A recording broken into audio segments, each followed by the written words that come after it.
As part of his Forward Party platform, Andrew Yang has given considerable importance to ranked choice voting, telling a crowd in Boston last month that he believes it could save democracy by eliminating incentives for politicians to hug the party line, ultimately freeing them to do what they actually believe is best for the country. Lee Drutman, author of Breaking the Two-Party Doom Loop, has written about RCV extensively. He recently penned a report in New America about its popularity and efficacy. Lee, who is also a senior fellow at the Political Reform Program at New America, joins us now to expand on what's in this report and give his own assessment of whether American voters will be receiving ranked choice ballots anytime soon. Welcome. Well, I'm delighted to be having this conversation. So are we. So tell us, maybe you should probably give viewers the very, 10-second overview of ranked choice voting, and then what is the situation? Is it looking favorable? Well, I mean, the top level is that ranked choice voting probably has some positive benefits. Will it save America? I'm not sure. Not if it's not if it's still in single winner elections. I think it does do some positive things, kind of expands the field of candidates, encourages a little bit more civic campaigning. But, as far as the transformative promises, I'm not sure that it alone can transform and save American democracy. So, Lee, Andrew's entire point of starting the Forward Party, it's kind of interesting. It's not really a party necessarily in and of itself. It's the whole premise of it is to create many parties, to have a system of more than two. And ranked choice voting would be the vehicle to get us there. Do you think that this could be the vehicle to get us to more than two parties, maybe 3, 4, 5, 10, as Andrew Yang says he would love to see?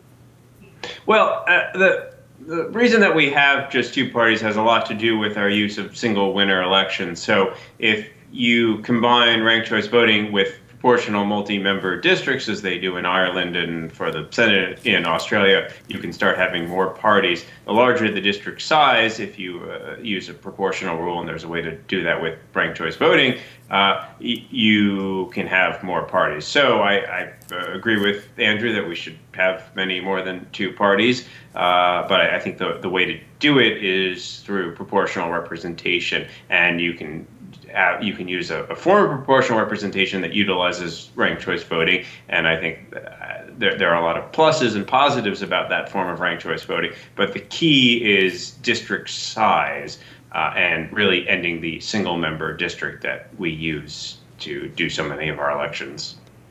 Lee, ranked choice voting is this kind of weird issue where the center believes that if they could implement it, that they would do better and that there would be more moderate candidates elected.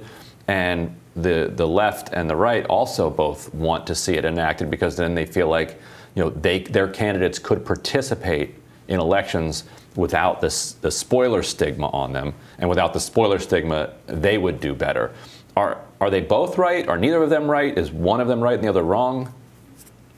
I think a lot of it depends on the particular elections in which they're running. I think the positive aspect of ranked choice voting is it does open the political space a little bit for more candidates to at least enter the race. I think a lot of folks across the political spectrum believe that if they had more of a fair shot, that their candidates would do better because they believe in the ideas and the arguments behind their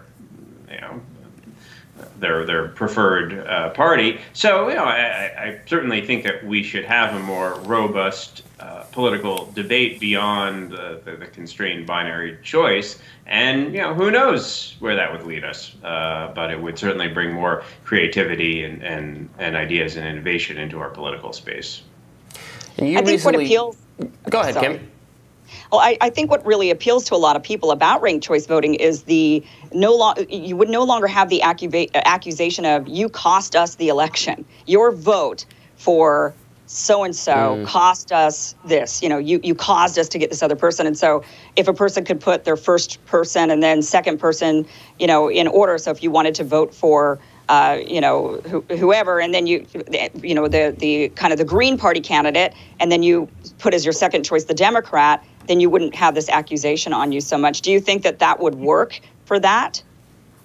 Yeah, I mean, that's one of the most appealing properties of ranked choice voting is that it eliminates the spoiler effect, and that would potentially and hopefully encourage a broader range of candidates to enter into races. And if they do that, then they have a chance to get their ideas out there, and maybe they actually win. But at the very least, voters don't feel that they have to constrain their choices. They can vote for their first preferred candidate first and express their political voice that way. And then if that candidate is not super popular, they get a backup vote, which is, I think, a real positive benefit of ranked choice voting. Right.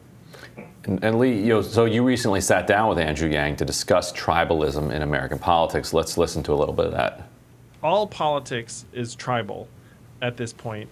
And a lot of folks, and I had this experience directly, will just completely shut down if you have a D next to your name or an R next to your name. Right. So if you have something neutral next to your name, they were like, I don't know what to make of this. Exactly, right? I mean, the label Democrat is so loaded right now for so many people.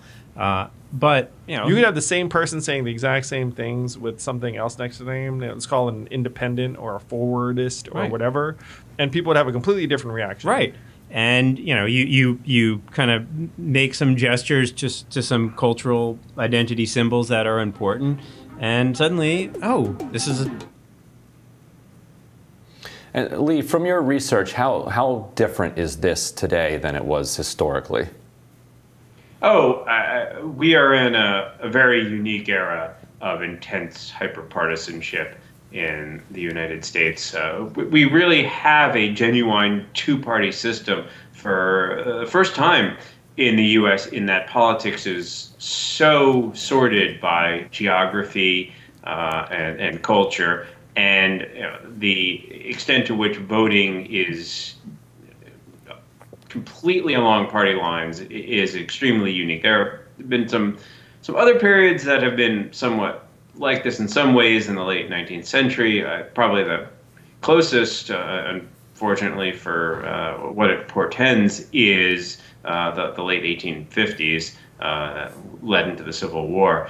So we are in a particularly distinctive period. What's distinctive also, and I think unique about this period, is the extent to which American politics has become totally nationalized. In that, there are no, all local issues are effectively national issues. What we talk about is mask mandates or school, how we're teaching history. That's not really a local issue. That's based on a national issue. Lee, thanks so much for joining us. We really appreciate it. Hey, thank you for having me. Always glad to chat with you all. Great, and we'll chat with you again soon, and we'll be back with more Rising right after this.